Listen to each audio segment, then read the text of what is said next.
మరి వాళ్ళ రాష్ట్రంలో ఉన్న పరిస్థితి చూసుకున్నట్టయితే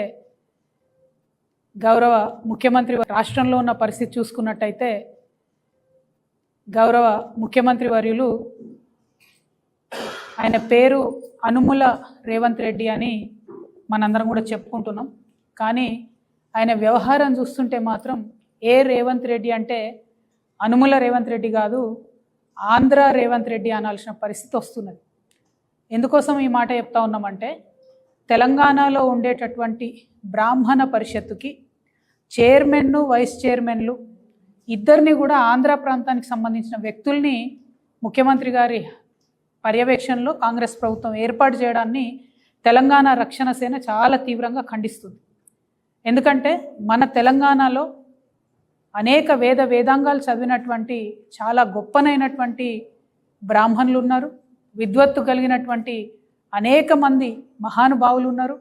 వారందరినీ కూడా పక్కన పెట్టి మన తెలంగాణ ప్రాంత బ్రాహ్మణుల దగ్గర దక్షత లేనట్టు, సమర్థత లేనట్టు, విద్వత్తు లేనట్టుగా పక్క రాష్ట్రం నుంచి తీసుకొని వచ్చి ఆంధ్ర ప్రాంతానికి సంబంధించిన వాళ్లకు పొలిటికల్ పోస్టులు ఇవ్వడాన్ని మేము తీవ్రంగా వ్యతిరేకిస్తున్నాము.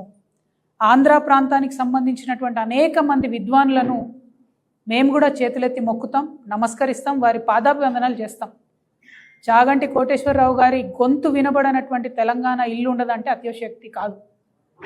కానీ పొలిటికల్ పోస్టులకు వచ్చేటప్పటికి మాత్రం తెలంగాణ ప్రాంత బ్రాహ్మణులకే ఇవ్వాలనేది మేము చాలా బలంగా డిమాండ్ చేస్తున్నాం.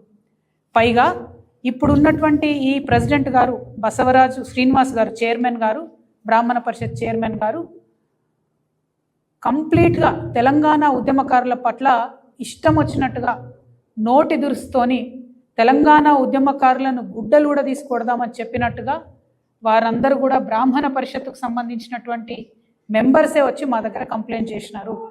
అంతేకాదు దళిత ఆడబిడ్డల్ని పట్టుకొని ఇష్టం వచ్చినట్టుగా ఒక కులాన్ని దూషిస్తూ ఈ బ్రాహ్మణ పరిషత్ చైర్మన్ బసవరాజ్ శ్రీనివాస్ గారు మాట్లాడినట్టుగా మా దగ్గర స్పష్టమైనటువంటి సమాచారం ఉంది. Subscribe us and press the bell icon for more interesting updates.